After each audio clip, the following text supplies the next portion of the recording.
Messi, তুমি যে এরকম চরিত্রহীন সেটা তো আগে জানতাম না মনে। না না, তুমি বললেই তো হবে না তুমি ভালো মানুষ। তুমি কয়টা বিয়ে করন মারাইছো? এই যে বাংলাদেশে তোমার অবৈধ বউ পোলাপান খুঁজে পাওয়া গেছে। এই বেডি, মেসি তোমার কি লাগে? মেসি আমার জামাই লাগে। এই যে দেখছো বেডি কি বলে এগুলা? না না না, এখন এগুলা ফাও কথা বলে তো লাভ নাই। তুমি অস্বীকার করলেই তো হবে না। এমন না যে শুধু তুমি বিয়ে করছো, বাচ্চা কাচ্চাও তো আছে তোমার। এই গাদা, মেসি তোর কি লাগে রে? মেসি আমার আব্বা, মেসি আমার আব্বা। এই যে শুনছো, চিল্লায় চিল্লায় বলতেছে মেসি আমার আব্বা লাগে। না না না, তুমি মেসি এখন অস্বীকার করলে তো হবে না। এই ছেলে তো আর শুধু শুধু তোমাকে আব্বা ডাকতেছে না, আর শুধু যে ছেলে তা তো না, তোমার তো একটা প্রাপ্তবয়স্ক মেয়েও আছে। এই মেয়ে, মেসি তোমার কি হয়? মেসি আমার বাপজান। এই যে শুনছো, কত সুন্দর হাসি হাসি বলতেছে মেসি আমার বাপজান। অথচ তুমি জানোই না যে তোমার এত সুন্দর একটা ফুটফুটে মেয়ে আছে। ওই নানান জায়গায় গিয়ে কাজ কাম আকাম কাম করে আসো, তারপরে যে বাচ্চা কাচ্চার জন্ম হয়, ওইগুলো আর খোঁজ খবর নেওয়া লাগে না। না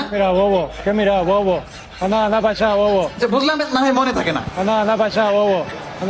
আচ্ছা আচ্ছা, আমি কি বলি শোনো শোনো, তুমি নানান জায়গায় গিয়ে আকাম কাম করো, এগুলো মনে নাই থাকতে পারে, কিন্তু এখন এই যে তোমার কুকৃতি যে এগুলো সব ফাঁস হয়ে গেছে। এই যে মহিলাটা যে বলতেছে যে মেসি আমার জামাই লাগে, মেসি আমার জামাই লাগে। ছেলেটা বলতেছে মেসি আমার আব্বা, মেসি আমার আব্বা। মেয়েটা বলতেছে মেসি আমার বাপজান। মেসি আমার বাপজান। এখন এদের দায়িত্ব তো তোমাকে নিতে হবে মেসি। দায়িত্ব নিতে পারবা না মানে? এটা তুমি কেমন কথা বললা মেসি? না না, আকাম কাম করতে সময় তো বেশ ভালোই মজা পাও। এখন এই বাচ্চা পয়দা আছে, এখন বাচ্চার দায়িত্ব নিতে তো কষ্ট লাগে কেন? ফাইজলামি ফাইনেছো তুমি, হ্যাঁ? ও, বাংলাদেশের মানুষ তোমার একটু ভালোবাসে বলে ওই সুযোগের অসৎ ব্যবহার করতেছো তুমি এখন, হ্যাঁ? ভালোই একটা সুবিধা পাই লইছো তুমি। এখন এই তাল বাহানা বাদ দিয়ে ভালোই ভালোই দেশে এসে, বাংলাদেশে এসে এই তোমার অবৈধ বউ পোলাপানের বৈধতা দিয়ে যাবা, আর এই পোলাপানগুলোর জন্ম নিবন্ধন বানাই দেবো। বাপের পরিচয় পত্র লাগে, আইসা পোলাপানের জন্ম নিবন্ধন বানিয়ে দিয়ে দাও। আর এই খেলাধুলা বাদ দাও, বয়স তো আর কম হয়েছে না। বাদাই মাগিরি বাদ দিয়ে বউ পোলাপান নিয়ে সংসার করো এসে। আর তুমি যদি না আসো, তোমার নামে আমি মামলা করবো বলে দিলাম। তাও বলো বিশ্বকাপ আসছে বলে এই অবৈধ সন্তানগুলোর বাপের পরিচয় খুঁজে পাওয়া গেল, নাহলে তো তাও পাওয়া যেত না। এজন্য আমি ফিফাকে অসংখ্য ধন্যবাদ জানাই। এই না, তুমি আর কোনো কথা বলো না তো, তোমার কোনো কথা আমি শুনতে চাই না।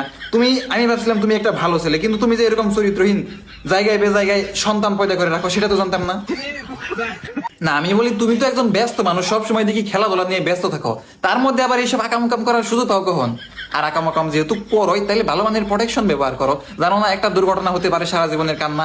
এখন এই যে দুর্ঘটনা ঘটায় যে দুইটা জন্ম দেয়াইছো, এই দুইটার পরিচয় কে দিবে? আইসা এই দুইটার কেমনে জন্ম নিবন্ধন তুমি বানাই দিবে? ভালাই ভালাই এসে জন্ম নিবন্ধন দুইটা বানাই দিয়ে দাও।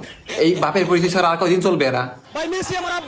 ভালোই ভালোই জাতির সামনে আইসে এই অবৈধ সন্তানগুলোর পিতৃ পরিচয় দিয়ে যাবা, আর নাই তো তোমারে আমি 14 শিখের ভাত খাওয়াই সারম বলে দিলাম।